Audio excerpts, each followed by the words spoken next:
Hi girls, I am doing a video today for you all, and I'm going to show you how to do hard covers for your journal. Let me tell you the supplies that you will need for that. You will need white adhesive. I'm using Fevicol.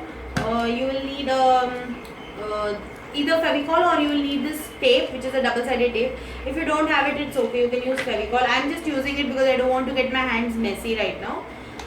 Then you will need a scissor. You need a ruler.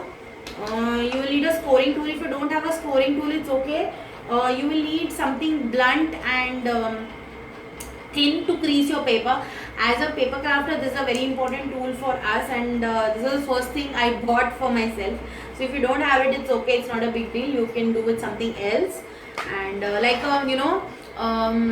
pen which does not work, something like that, which will help you to crease your paper, but it will not tear it. So that's why we use a scoring tool, and then cutter and chipboards. So now I am using a trimmer also, which is a paper trimmer. If you don't have it, it's okay. I'm just using it because I have it. You can always make do with ruler and your cutter, and you will need a sheet of paper to cover your journal. Okay, now this is a cardstock. I'm using a cardstock because I have cardstock. If you don't have cardstock, you can always use chart paper. For Indians, I think it's very easy to find chart papers in your local stationery store. And for people who are not in India, you can use something else which is thick. We don't want it to be too thick, but we don't want it to be really thin, so that when you bend it or crease it, it should not tear apart. So that is the motive of having a cardstock. So chart paper will also do, and for other people, I would say at least 60 to 80 pounds of paper will help. Don't use too thin paper, then it will just tear, then there is no point. So now let me tell you, to make this cover, we will first need two pieces, which will be the front and the back cover, and this is my spine. Now I haven't measured it. This is something that was lying in my stash. Let me measure it for you.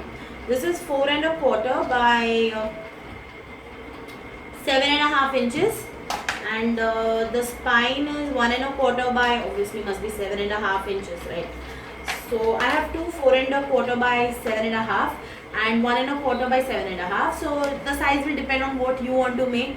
So I'm just using this. Okay, so now let me tell you how we are supposed to start with this. Let me just take this aside. Okay.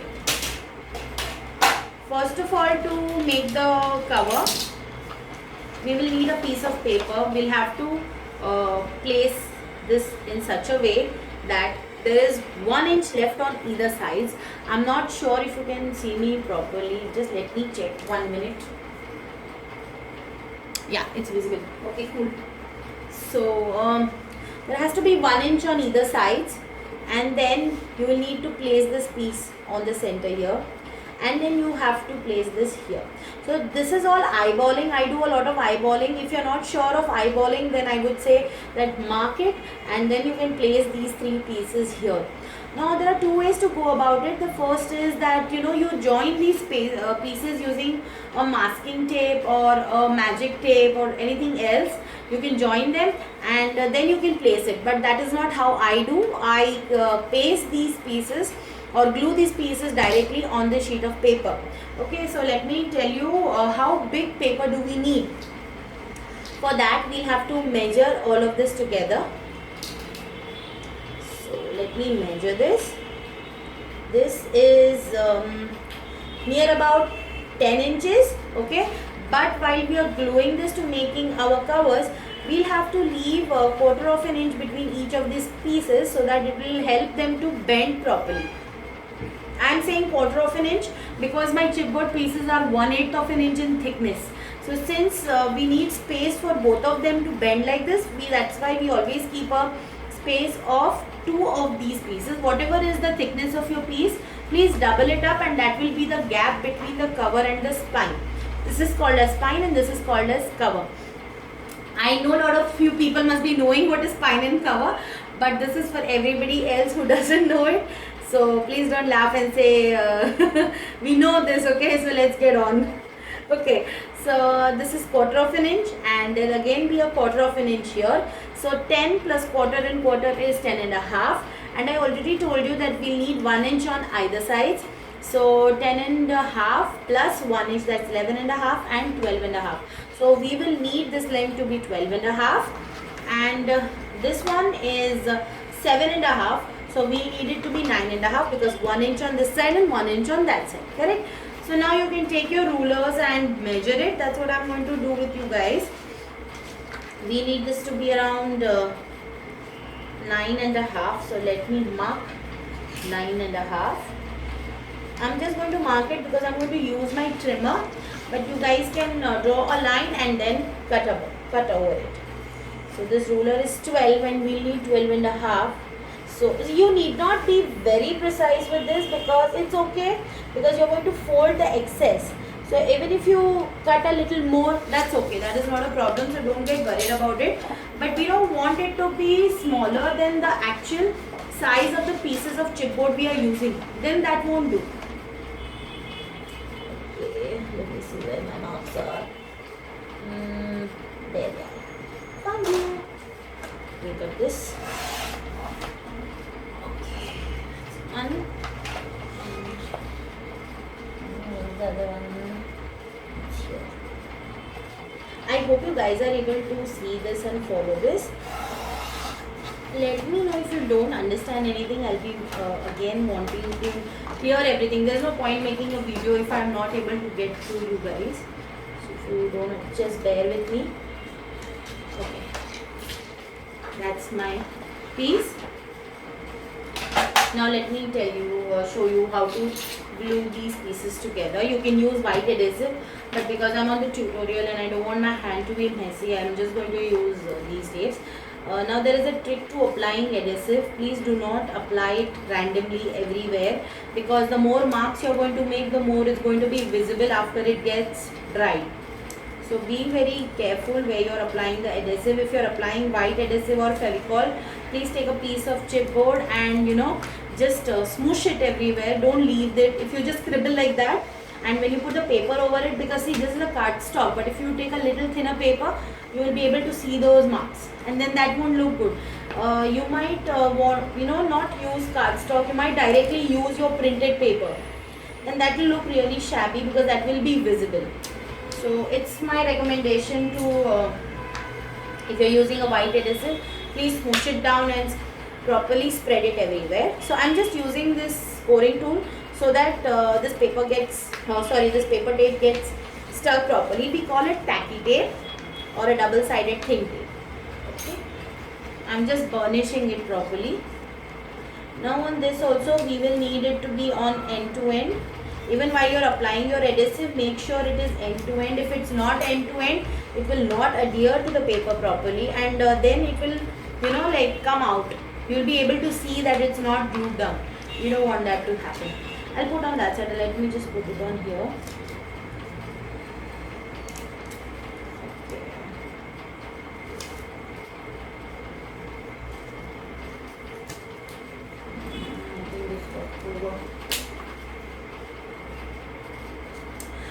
If you want to know where you get these paper tapes, you will get it easily in any stationery store or hardware store. There is another version of this paper tape which is called as red tacky tape. It is a little expensive, and you will get it in craft stores, and I think I found mine in a normal stationery store in Mumbai, but you will get it easily in any craft store. And if you don't get that, it's okay. You can always use your Fevicol.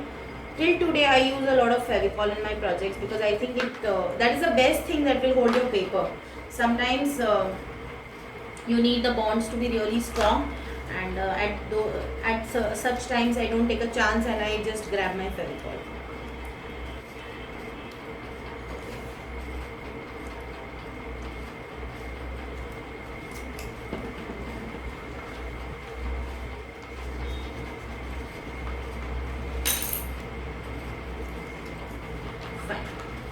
Now let's start placing these ones.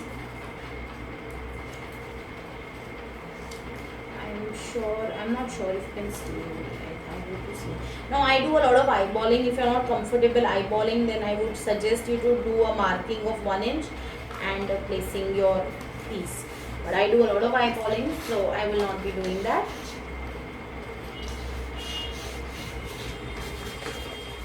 Oops, that's a tear. See how neatly it adheres. That is our motive. Even with white adhesive, you will get the same effect. If you smoosh the glue properly on the piece. So this is a 1/4 of an inch, and I have left that gap. And then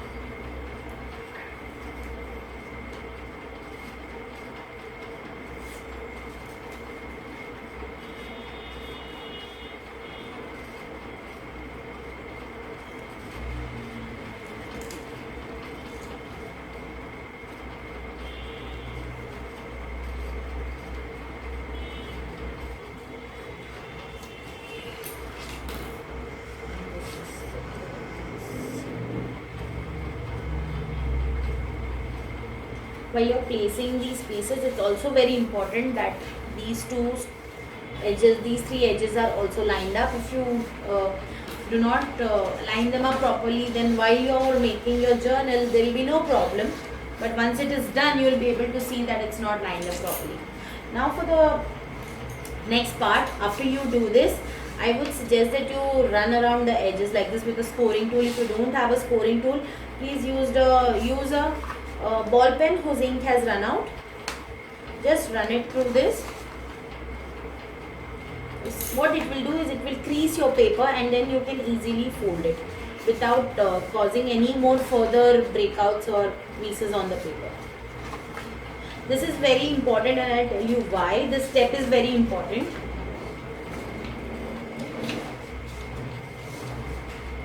Now see, when I did that, I hope you can see, there are these fold marks that come here. We want these fold marks so that we'll come to know where to cut our paper. After we do this, we'll take a scissor and we'll cut. Now when you're cutting the paper, it is very important that you leave at least 1/8 of an inch diagonally here. Don't cut your paper too close to this. If you cut it too close now, so when you fold it, you'll be able to see the chipboard from inside. We don't want that to happen. That's why we are going to leave a little gap. If you're unsure about how much you should leave, just cut like this.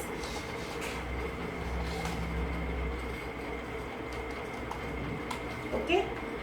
Always cut more. You can always cut more, but you cannot do anything after you cut it less. See? Now you can see that proper thing you can see here. So now when it will overlap, it gives you a clean edge. Now what we usually do is we don't cut it so much, obviously, because we have now made a lot of covers and we are sure about how much we cut. So once you guys are sure about how much you want to cut and you see a lot of paper getting overlapped there, start trimming the edges again. Keep trimming it until there will be a point where not much of the paper will be overlapped. We want that stage to come. See now here, it gives you more clean edges. Can you see now? Hardly there is any paper left here. And see how clean the edges come.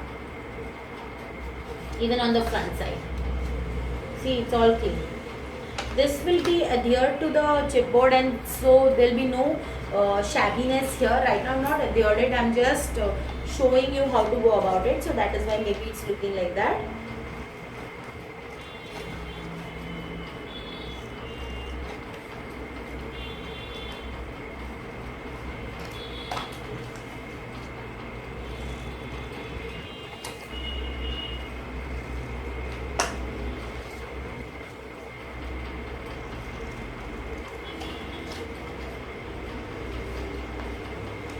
Okay.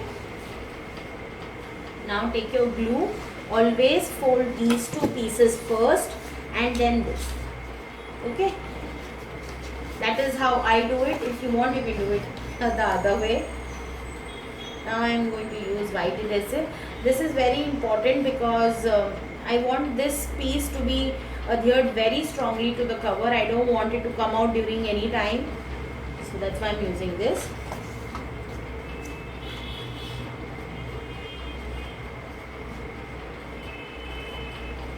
I hope I'm not going too fast.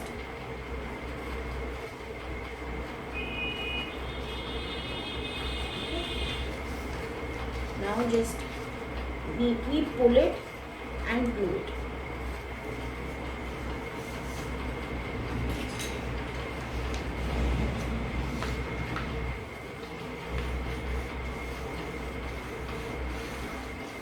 even use your credit cards for this, the old ones, not the new ones.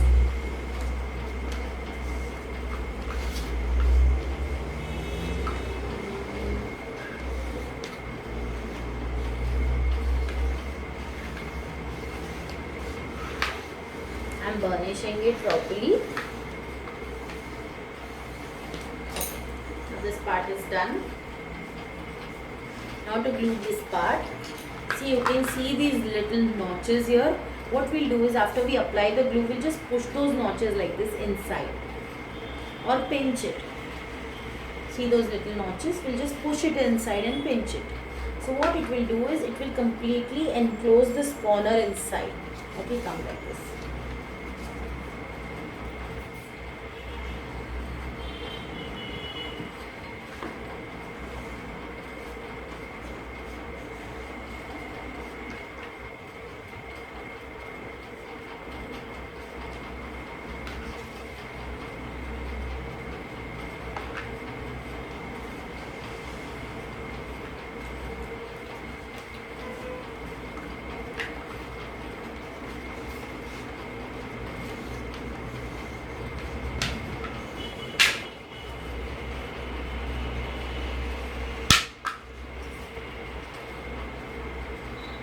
Can you see? The corners are completely enclosed and nothing is being seen. Now we'll do the same thing to the other side.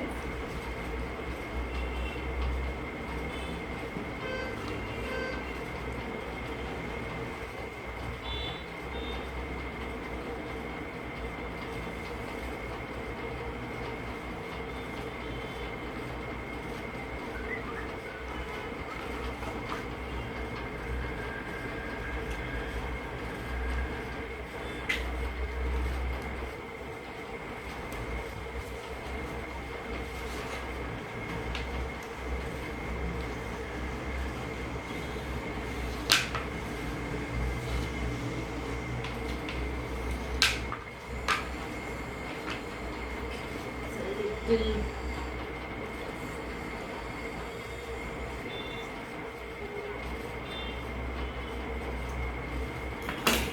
Good. Now we are done. Now the second thing that Elsa mentioned to me was that after the cover was done, she had added a white paper and it was not giving her crisp folds. Now I'll tell you how to go about this. The problem arises from the same thing, that when you don't leave sufficient gap between the spine and the cover, there is no space for the white paper to go inside the gap.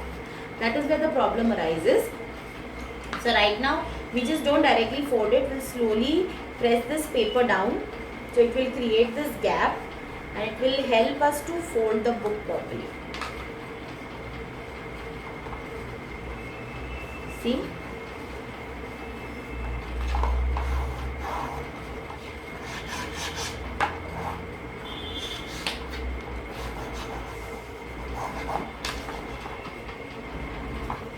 Now for the inside, I'm using the same brown paper. If you want, you can use something else. Let me measure it from inside. This is 10¼ inch by 7 5/8 inch. So we'll be doing it 1/4 inch smaller from all the sides. So I'll cut a piece of paper which is 10 inch by 7 3/8 inch.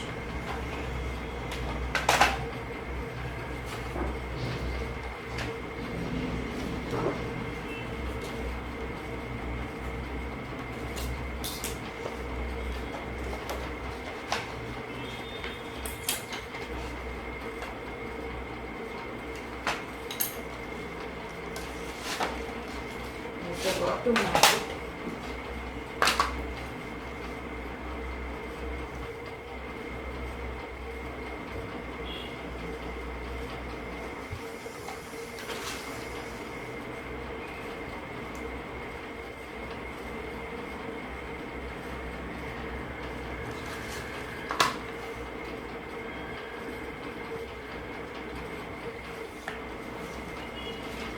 This is 10 inch. 7 3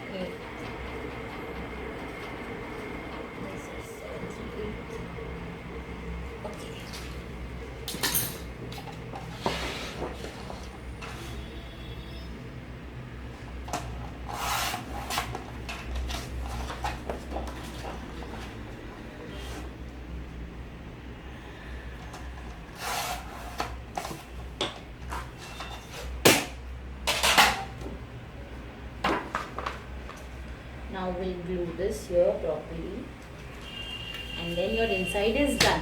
Now there's one thing that you can do. If you want to sew your journal onto this paper, then you sew it first and then you glue it.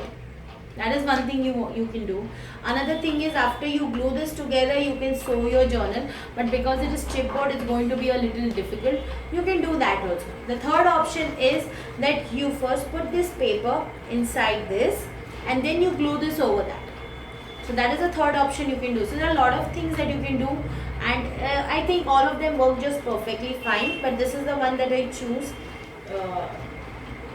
Put in the paper here first, and or you can sew it and then stick it, or whatever, or then you can sew your journal onto this cover. So anyways, you can do whatever you want. Now the trick while gluing this is, please do not put any glue in these places. Do not apply any glue here. Apart from this, you can put glue everywhere, but do not apply your glue here. Okay, so that is why I am going to use my tape. There is no need to use the tape again. I am going to say that. Let me not use tape. Let me just do this.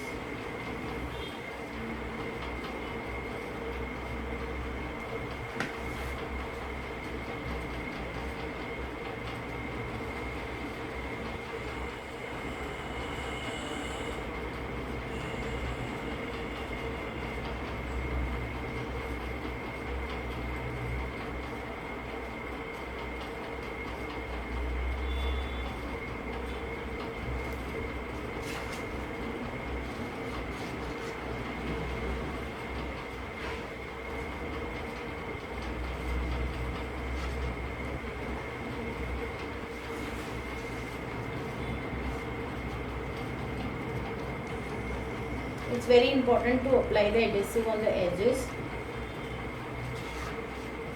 Even if you miss a few spots in the center, it is okay, but please apply it properly from the edges, otherwise the paper will start curling and coming out. It's very important to glue the edges properly to the journal cover.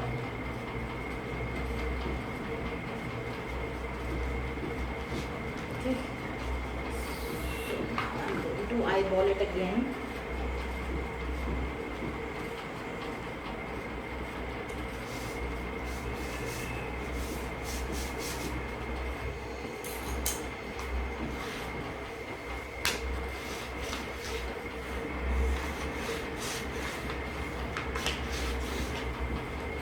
It looks like a little difficult process at the starting. After you do a few, you will yourself realize what mistakes you have done, and you will keep improvising yourself. I think by the time you will do your second journal, I do not say first, but I might be wrong in this case. A lot of you girls might just get it in the first itself.